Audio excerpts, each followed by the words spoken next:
Okay, so today I have the distinct pleasure of speaking with a sister lighting up the opera stage, soprano Angela Brown. How are you doing today? I am fine. Thank you for having me. Thank you so much for speaking with us. We really appreciate it. Before I get into your voice and your opera, from a sister's point of view. Sisters, girl, sisters. You got to lean back on it now. Come on. Okay, sisters. I got it. There you go. How exactly did a sister gravitate towards opera? Because, it's not exactly a genre that a lot of women of color, of any color actually, tend to gravitate towards. I always say the opera chose me. I didn't choose it. I've always sung. I started out singing in my grandfather's Baptist church, and as I got older, I began to do a lot of musical theater and other genres of music, but classical music was the last thing that I picked up. Okay. And when I went to Oakwood University in Huntsville, Alabama, my teacher there said, you could do this for a living, And so as I began to learn the technique, I took to it like a duck to water. It was nothing. It was very easy for me. The challenges have been as I've gotten older and I get more and more used to my technique, not staying in something that I was used to, but growing with it. So, and that's the challenge of every singer out here, is to grow with their instrument and not just rely on what was easy in the beginning, but to always keep, cultivating and making it better. So I always say opera chose me. I didn't choose it because I sang so many other genres and it was the last thing and people wanted to pay me. Okay. Yeah. I got a check, girl. You need to cash that check. I got that. My parents are CNN junkies, so I often get stuck in their web. So I do recall seeing a segment with Tony Harris, What Matters, and you were on there, and I was just wondering if you can elaborate a little bit for our readers. Well, basically, I did a segment with Tony Harris about opera from a sister's point of view. And it's a show that basically demystifies opera for audiences that normally wouldn't go. When I first started doing the show, my first idea was that I wanted to bring it more to my people of color, because when I was out on the stages, opera stages of the world, not just in America, but of the world, they were mainly monochromatic, shall we say. There was a bunch of white folks looking at me. And I was like, where are the people of color? Because when I was younger, I know that I had the opportunity to go to a lot of symphony concerts and ballets and operas and things like that. But nowadays, they've cut so much of the music out of the schools. Kids don't even know who Leontine Price is, and she's not that far in the back. No, she's not. And so I wanted to start the show to let my people know that we too can do this. But as I began to do the show, honey, I found that white folks don't like opera either. So it's become about embracing opera. It's an art form that you will find yourself in. There are African operas. I don't care how many people you paint up. Aida is an African opera. Yep. Egypt and Ethiopia are in Africa. I claim it, honey. Yeah. So you have African operas. You have African American operas. Porgy and Bess, Tremonisha. You have Asian operas, Madame Butterfly and Turandot. You have Italian operas like Tosca, and that list goes on. You have Hispanic operas like Carmen. I mean, you will find yourself in opera. It's just a matter of trying it. Don't say you don't like a mushroom until you've had a mushroom. At least go and enjoy the art form. So that's why I started opera from a sister's point of view, and that's what Tony and I were talking about on CNN. Okay. That is very true. I do recall that. I also really enjoy the fact that you you seem to take a lot of care in infusing the youth into educating everyone about opera, because like it starts from when you're yay high, right? So kudos to you for doing that. I think that's amazing. When I hear you sing, for me anyways, you know, as they say, it's like what I would imagine heaven to be like, basically. Oh, bless your heart. I hope it's better than this. It is. I'm hoping that too, you know? I was just wondering if you could describe your voice. How would you describe it? Oh, wow.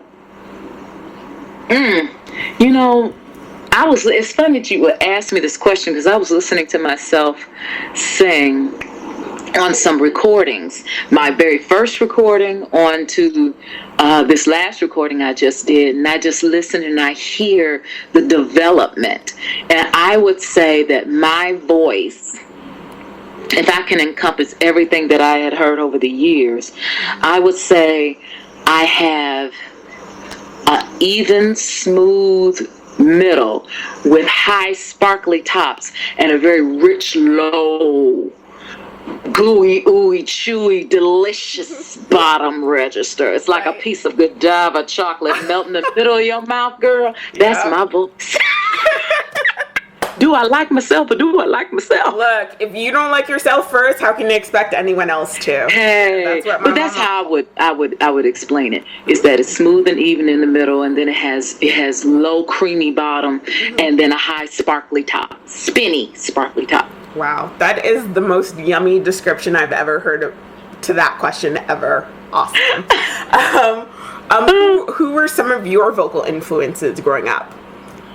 Well, growing up, now, like I said, I didn't come to classical music till I was like 21, so that was just 2 days ago. Okay. But basically, I would say,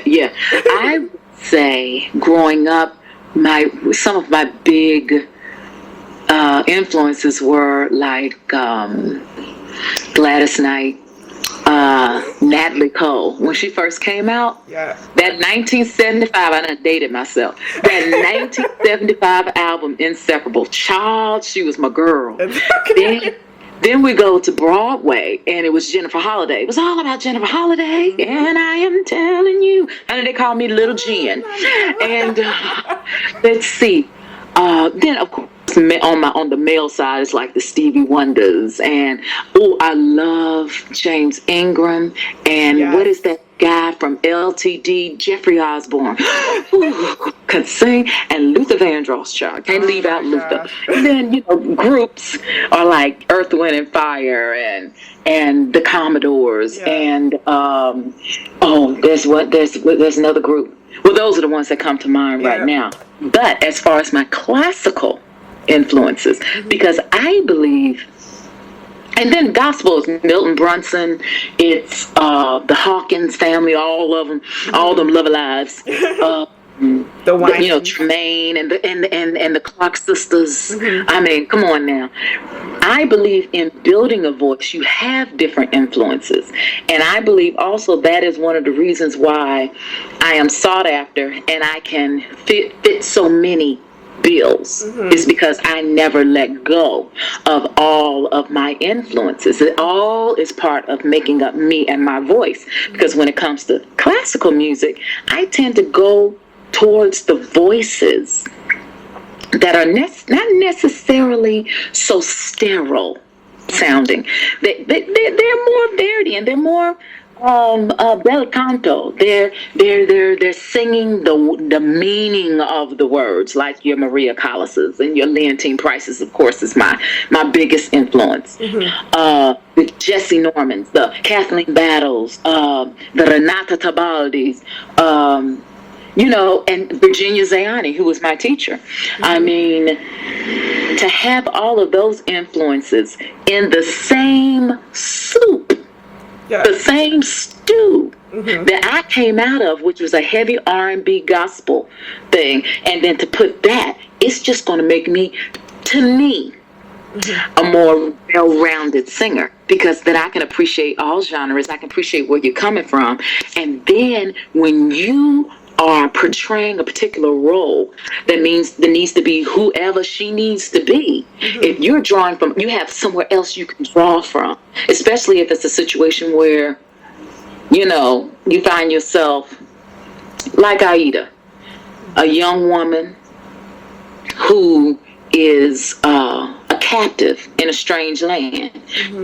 You might not be able to put yourself as a princess, but maybe you can relate more to the Negro spiritual side of it. You know what I'm saying? Taking little bits of things that make up you to put into that character for the evening. I know I done took that question whole somewhere else. That's okay. Yeah. That sounded amazing. That's what I like. Okay. I don't like these question answer. You say one answer and that's it, and we move on.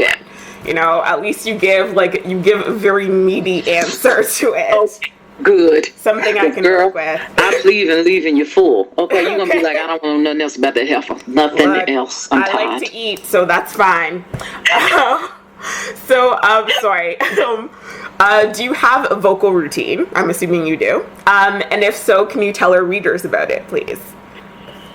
Well, when I am preparing, because I cannot say that I'm one of those singers that sings every day. I might do some humming and vocalizes, and I might do some listening. But if I don't have anything of the essence to prepare for, I'll do light stuff, and I'll teach. But when I'm getting ready to prepare for something, like I'm getting ready to come into Calgary and do Tosca. I'm looking at the score, I'm looking at videos, I'm going over the music with my coach or with an accompanist, just making sure I have everything, that the Italian is clean. And then I'm exercising because I got to jump. But praise God, this is a concert version. Thank you, Jesus. Honey, because Tosca hurts my whole left side, okay? And she ain't no joke. She ain't no joke, but I love her. She's like my favorite heroine because she is so intricate. She's not only a diva, but she's a woman, with feelings, and she's about crazy too. Okay, that's what I like. Crazy's interesting. I think she's a woman that's about to go through the change, and she will cut you. She will cut you. She's like, oh, you done mess with my man? Heck yeah! I will cut you. I ain't had my pill today. Oh no! You might get a grip tea. Child, Tosca needs some get a grip tea. But okay, I'm sorry. No, that's okay. I like this though.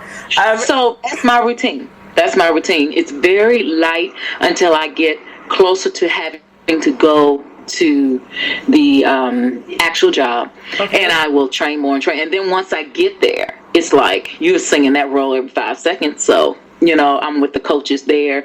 I'm with the conductor, making sure, because when you tend to sing something over and over again, you don't tend to rehearse it as much on your own. It's for me. For me, it's better to rehearse it with the actual people or the actual conductor, especially when it's a familiar role, because then you tend to go on autopilot, and you're not doing what they want. You know what I'm saying? You're doing what you want. Right. And it's good to know what your voice can do and what your body can do. But there are sometimes I've gone into situations where he's like, well, I want you to cut that note off sooner, or I want you to take the breath in a different place. And it's like you got to kind of program yourself. So I don't like to over practice, for anything. But anything that's brand new, let's go from the brand new standpoint. Right.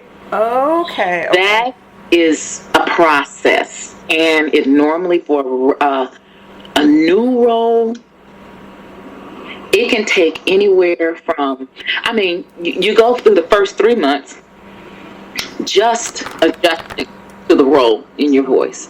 So, and listening and getting it into the body with your ear, orally. I always listen orally first, even if I'm learning mistakes, because I can always go back. And then when I get with my coach, they'll show me the other things. So I don't like to get it that deep, but I do listen a lot first. Then I go to a coach. We break down the rhythms and the language. then after you just can sit there and sing it through from the paper and not stumble over the words, then it's just the repetitive singing of it till you memorize it. Okay. Because for me, when I start sleeping it, when I can't go to sleep without hearing it, then I've memorized it. I'm ready to go. Okay. Speaking of the different languages, because you perform in various languages, I'm just curious if you speak any of those languages.